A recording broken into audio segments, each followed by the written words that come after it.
Outlet पर होगा आपके सारे फिजिक्स के इंस्टीट्यूट मैथ्स का सफाया। बस अपने फोन से क्वेश्चन की फोटो खींचो, क्रॉप करो और तुरंत वीडियो सोल्यूशन पाओ। डाउनलोड कीजिए डाउटनेट ऐप अभी या फिर व्हाट्सएप कीजिए अपने डाउट्स 8 400 400 400 पर। अब हमारा क्वेश्चन है a rod of mass m and length l lying horizontally is free to rotate about a vertical axis passing through its center। ठीक है। A horizontal force of constant magnitude F acts on the rod at a distance L by 4 from center।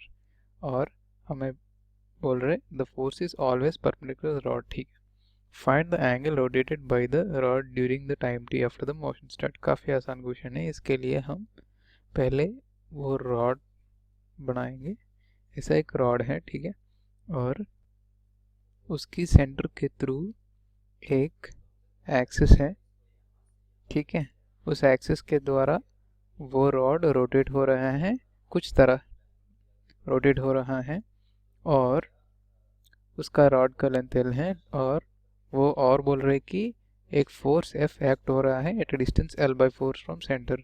A L by 2 है तो L by 4 करीब यहाँ होगा। L by 4 यहाँ एक force act हो रहा है at a distance L by 4 from centre, ठीक है। और बोल रहे find the angle rotated by the rod during the time t after the motion start. काफ़ी आसान क्वेश्चन है। ये रॉड का लेंथ एम एल है, मास एम है, तो ये फोर्स जो है वो always perpendicular to the rod है, ठीक है।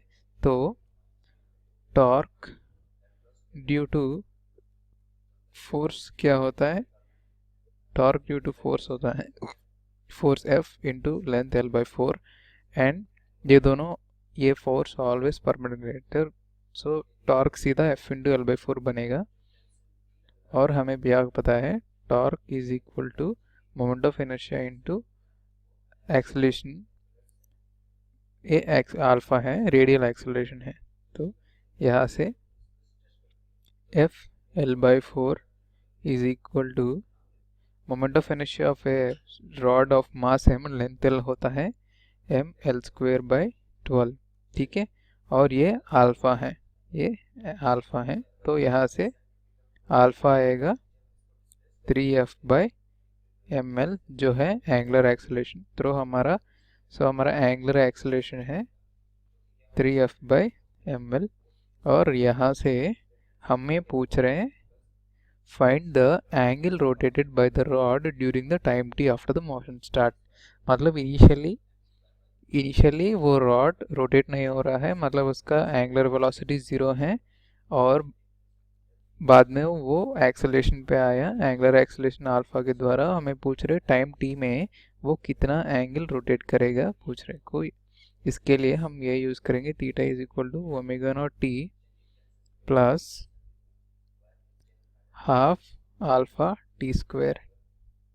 तो यहाँ से ओमेगा नॉट जो है 0 into time t plus half into alpha जो है 3f by M L into t square. तो यहाँ से theta is equal to 3f t square by 2ml, ठीक है। तो ये है हमारा angle rotated by the rod in time t, 3f t square by 2ml।